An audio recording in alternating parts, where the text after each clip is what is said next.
You're alone on a Friday night. Again, your phone is silent. Your friends went out without you. And you know what? That's perfect. No, I'm not crazy. And no, this isn't just a way to make you feel better. The loneliness you're feeling right now might be the most powerful thing that's ever happened to you. Let me explain why. Most people run from loneliness like the plague. They fill every second of their day with noise, distractions, superficial interactions. Why? Because being alone with your thoughts is terrifying, but that's precisely why it's so powerful. Today, I'm going to show you how to transform your loneliness into a superpower. How the moments when you feel most isolated can become the foundation of your greatest strength. And I'm not talking about empty inspirational platitudes, I'm talking about concrete psychological mechanisms that transform loneliness into a strategic advantage. Let's start with a truth nobody wants to admit. 95% of daily social interactions are noise. Conversations without substance, superficial validations, distractions that take you away from your true potential. I spent 3 years studying the habits of the most accomplished people in various fields. Entrepreneurs, artists, athletes. You know what they all have in common? They intentionally embrace solitude. Take Elon Musk. In a little-known 2018 interview, he revealed that he regularly spent entire weekends completely alone, just thinking. No meetings, no phone, just him and his thoughts. These periods of intense solitude preceded some of his most revolutionary ideas. Or take writer Cal Newport, who documented how history's great thinkers used what he calls deep work, extended periods of solitary concentration without distraction. It's in these moments that world-changing ideas are born. But I'm not here to talk only about geniuses and exceptional cases. I'm going to talk about myself. 3 years ago, I went through the loneliest period of my life. A difficult breakup, a move to a new city, and suddenly I found myself completely alone. No friends, no network, just me. The first 2 months were hell. I did everything to avoid being alone with my thoughts. Constant Netflix in the background, endless scrolling on social media. I messaged old contacts just to feel connected. Then one day, my phone broke down. No recent backup. I lost all my contacts, all my apps. And by a twist of fate, my laptop also broke down the same day. For 72 hours, I was completely disconnected, and those 72 hours changed my life. Here's what science tells us. When you're constantly surrounded by other people and external stimulation, your brain operates primarily in reactive mode. You respond to demands, expectations, stimuli. You're not really in control. Neuropsychologist Dr. Elena Martinez has demonstrated that the brain in a state of prolonged solitude, but not unhealthy isolation, begins to activate different neural networks. The default mode network, the part of your brain associated with introspection, creativity, and long-term planning, becomes much more active. In simple terms, when you're alone, your brain switches from reaction mode to creation mode. During my 72 hours of forced disconnection, here's what happened. Day 1. Anxiety, boredom, frustration. My brain was desperately seeking its usual dopamine fix. Day 2. Strange calm. My thoughts began to slow down. I started noticing details around me that I'd never seen before. Day 3. Clarity. Ideas began to emerge. Solutions to problems that had been bothering me for months appeared as if by magic. It wasn't magic, of course. It was my brain finally regaining its natural ability to process information deeply. Without constant interruptions, my mind was able to do what it does best: make connections, solve problems, create. Now, let's transform this understanding into concrete strategy. Here are the 5 superpowers you develop when you intentionally embrace solitude. Superpower. Number 1. Decisional clarity.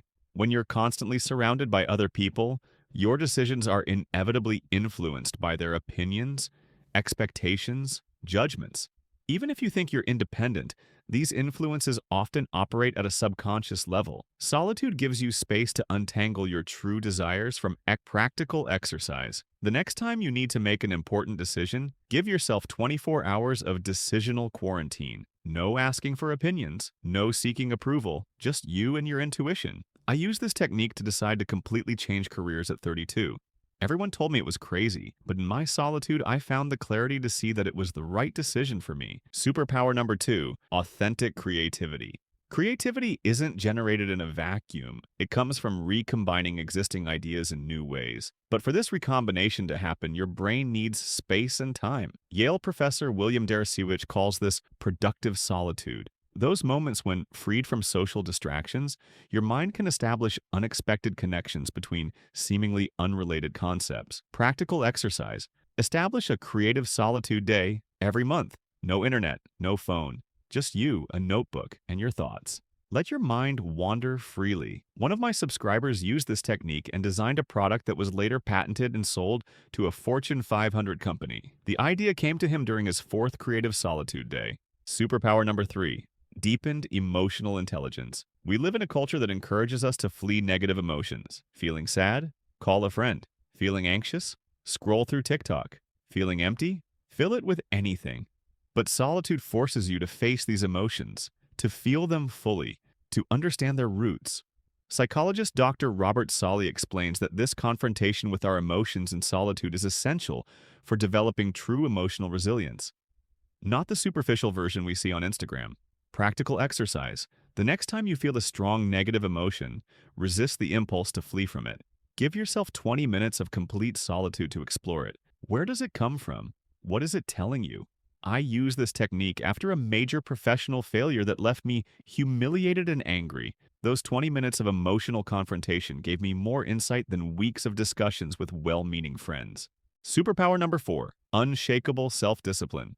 Discipline isn't innate. It's a muscle that develops when you learn to motivate yourself without external validation. When you're alone, there's no one to congratulate you for doing your workout. No one to notice that you worked on your project instead of watching Netflix. It's just you holding yourself accountable.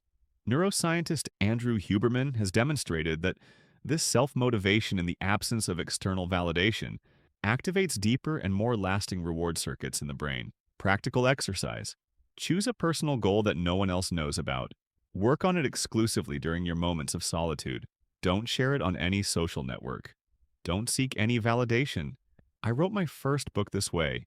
Nobody knew I was working on it until it was finished. This silent discipline was one of the most rewarding experiences of my life. Superpower number 5. Authentic presence. Paradoxically, embracing solitude makes you more present and authentic in your relationships. Why? Because you're no longer dependent on others to fill a void. You come to relationships by choice, not by need. Psychologist Dr. Sherry Turkle explains that people who are comfortable with solitude develop deeper and more meaningful relationships, precisely because they don't use others as an escape from themselves. Practical exercise. Before your next important social interaction, spend 30 minutes in complete solitude. No preparation, no anxious anticipation, just being with yourself.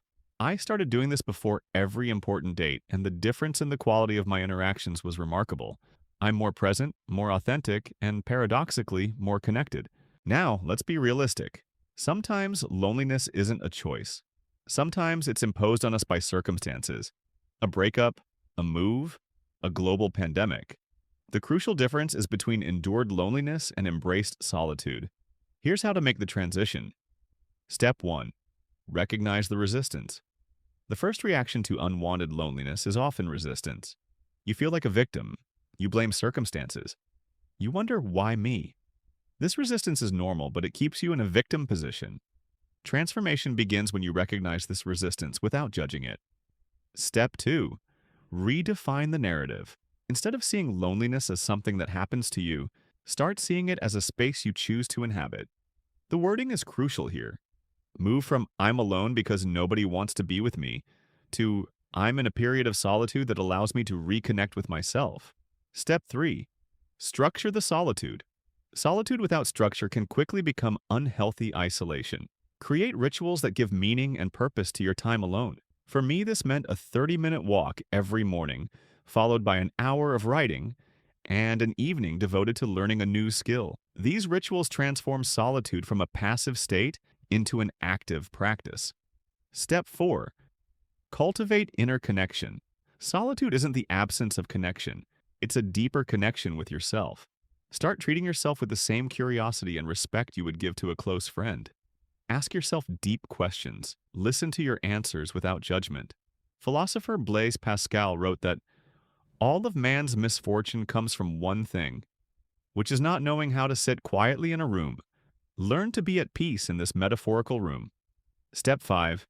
Reintegrate with intention. Eventually, you will reintegrate into social spaces. But now, you'll do it with intention, bringing with you the insights and strength you've cultivated in your solitude. You'll choose your relationships based on their alignment with your true self, not out of fear of being alone. Like any powerful practice, strategic solitude has its pitfalls. Here's how to avoid them. Pitfall. Number 1. Confusing isolation and solitude.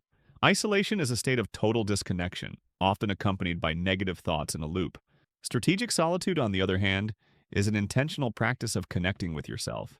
If you notice your thoughts becoming increasingly dark and disconnected from reality, you may have crossed the line into unhealthy isolation. Pitfall number 2, using solitude as avoidance. Some people use solitude as an excuse to avoid the challenges of human connection. If your solitude practice is motivated by fear or social anxiety, it's not strategic solitude, it's avoidance. Pitfall number 3, the pride of the loner. It can be tempting to develop a sense of superiority. I don't need others like these sheep. That's the ego talking, not wisdom. True mastery of solitude makes you more compassionate toward others, not more contemptuous. We've been conditioned to see loneliness as a social failure, as proof that something is wrong with us. But the most accomplished and balanced people I've met see loneliness differently. For them, it's a strategic choice, a tool for clarity, creativity, and authentic connection. So the next time you find yourself alone on a Friday night, instead of panicking and desperately trying to fill that void, try something different. Take a deep breath, smile, and tell yourself, lonely? Good. Because in that space of solitude, you might discover a version of yourself you would never have met otherwise. If this video made you think, feel free to subscribe for more content that challenges conventions and helps you transform your challenges into strategic advantages. And share in the comments, how do you use solitude in your life? Until next time, and until then, don't be afraid to be alone. That's where your true power awaits you.